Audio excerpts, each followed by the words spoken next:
Ladies and gentlemen, everybody's path to the NHL is different. Sometimes it's good luck. Sometimes it's a good heart. Sometimes it's just skill. Sometimes it's luck. And this guy had all four.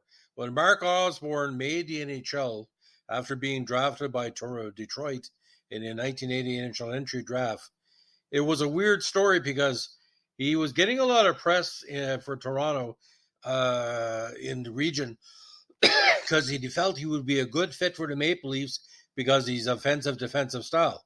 A born again Christian at age 14, and his faith really got him through some tough times. After playing on a squad with no hopes in the future, he decided to be a walk on in the Niagara Falls OHL program and eventually made the team and became captain of the squad in his draft year of 1980. So Mark Osborne, again, selected in the third round, not by Toronto, but by Detroit, number 46 overall. Big drink of water, 6'2", 185. Now, he was the number 29 prospect on Central Scouting's final ranking of draft-eligible players, but because he missed part of the 80 season with a hip injury, it caused many teams to avoid drafting him higher. Now, after being drafted by the Red Wings, he won a Calder Cup and eventually made the big team in 1981, where he had his first game against the New York Rangers. Now, he put in 212 goals in his myriad career with New York, Toronto, and Winnipeg, and of course played more than a half dozen seasons in the blue and white. In the playoffs, a good performer as well. 87 goals, 87 games, 12 goals, 16 assists for 28 points. Wasn't scared to take a penalty every once in a while, ladies and gentlemen. Now, highly decorated career. He was MVP in Detroit in 82, led the team in points and assists with 67 and 41 respectively, and led Toronto in assists in 88 with 37. Now, he got into a little bit of scraps every once in a while. In 94 in the playoffs, he had 52 minutes and penalties. Really tough Christian to deal with. He ironically scored a goal in his first NHL game. The counter was at 17:51 in the second period as he bet New York Rangers goalie Steve Weeks and stood up as a game winner in a 5-2 Detroit victory. He played on a line with Mark Pavelich for the Rangers in 84. Now, he missed part of the 84 season with the flu contract in December 83. The illness broke a 193 consecutive games played streak dating back to his first NHL game. Of course, the big line he played with the Rangers was Bob Brook and George McPhee. And he came over from Detroit in a Ron Duguay trade. We'll talk about that in a while. Now, one of the biggest goals he ever scored, he had a series-winning goal for the Rangers in Game 5 of their first-round playoff series against the Flyers on April 15 to 86, which gave the Rangers one of the biggest playoff wins after the Stanley Cup run in 79. Now, you wouldn't think a gentlemanly player not, but he was the Toronto's nominee for the 88 Masterson Trophy and King Clancy Award, and also was, again, nominated in 89. Now, the big line in Toronto, of course, was the gem line with Ed Olchuk and Gary Leeman. Now, the idea about Osborne, again, you're looking at Selke-style players. He could score. He could also play defense. Now, he won a Calder Cup in Adirondack for the Red Wings system in 81. And again, Niagara Falls captain in the 81 season when he went back. Now, he's also been a noted coach and builder. As it stands right now, he was named Cleveland's IHL assistant coach in 97, stayed there for that season. He also was an AC at St. Mike's for a campaign in 99. He was also St. Mike's head coach from 99 to 2000, and he was AC at Mississauga and stayed there for one season. Now, he managed St. Mike's, he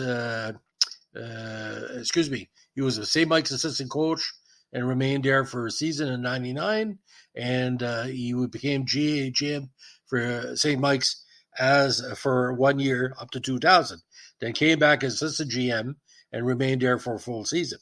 Now, he had joined Adirondack just for the playoffs, and we'll get into that in a second. What was ironic about that, ladies and gentlemen, it was still very rare in the early 1980s somebody go from junior to the pros for the playoffs, but you were eligible back then. Now, he had played 14 consecutive years in the big leagues before going back to the minor leagues for the 96 season. He also played one exhibition game for Team Canada at the 82 Worlds, but was cut before the start of the tournament. Now, he did come out of retirement to play 3 games for Cleveland while serving as the team's AC in 98. Now, noted for his work for numerous Christian organizations, including the Christian Athletes Hockey Camp in London during off-season of his playing days. And he's also been active in Hockey Ministries International after retirement. Now, his charity efforts include work in the Old Timers program on the Toronto Maple Leafs alumni, and of course, he played in the Euro hockey game during NHL All-Star Weekend in Toronto in 2000. Now, the man they call affectionately Ozzy came over to the Rangers in a very controversial deal, as Detroit traded Osborne, Will Huber, and Mike Blaisdell to the Rangers in exchange for Ron Duguay, Eddie Mio, and Eddie Johnstone, which was the last pieces pretty well of that Stanley Cup era for the Rangers were gotten rid of because Esposito had already retired. Now, what I don't really understand about Osborne is people don't really give him as much recognition in retirement that he should. The native of Etobicoke, again, was one of the best checking wingers that the Leafs ever had. Now, the 3.5 seasons with the Rangers, of course, he helped them to the conference finals in 86.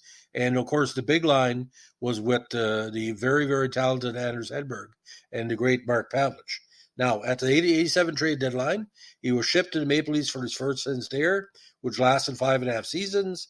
And, again, the gem line, and him and Olczyk were later traded to the Jets in a large deal, but returned to Leafs in a 93 trade deadline for former Hab and Ranger Lucien Deblois. Now, in his second stint in Toronto, he was on a big checking line with Bill Berg and Peter Zezel and helped the team reach the conference finals in 2 consecutive playoff years in 93 and 94, falling short each time and making it to the finals. Now, before the lockout shortened 95 season, Osborne re-signed with the Rangers for his final NHL campaign. He played 3 more years with Cleveland Lumberjacks of the IHL as a player-coach, eventually retiring in 97. Now, again, the dedication to St. Mike's squad is well noted, especially also Mississauga, and he became a hockey analyst for the Score television network for a while and became also an analyst for Leafs TV, which is a very popular media outlet covering the Leafs. At press time, he was still a pro scout for the LA Kings organization. Now, the Toronto Nationals, again, the midget squad, but the walk-on with Niagara, 17-10 and 39 goals in his last season. Adirondack in the playoffs in 81, 5 points. Rookie season with Detroit, 26 goals and 19. First year with the Rangers, 23 counters. 86, he had 16 goals. First season with the Rangers, Toronto, 5 goals in 16 regular season games. Then 26, 16, and 23 goals before the trade to Winnipeg. Had a really bad, 80 games in Winnipeg, only scoring 12 goals. Came back to Toronto as a checking winger and finished off his career with the Rangers. Actually, his best pro season was in 96 with Cleveland when he had 31 goals in a very big campaign in the IHL. So final NHL totals, 212 goals, 319 assists, 531 points, 1,152 minutes and penalties.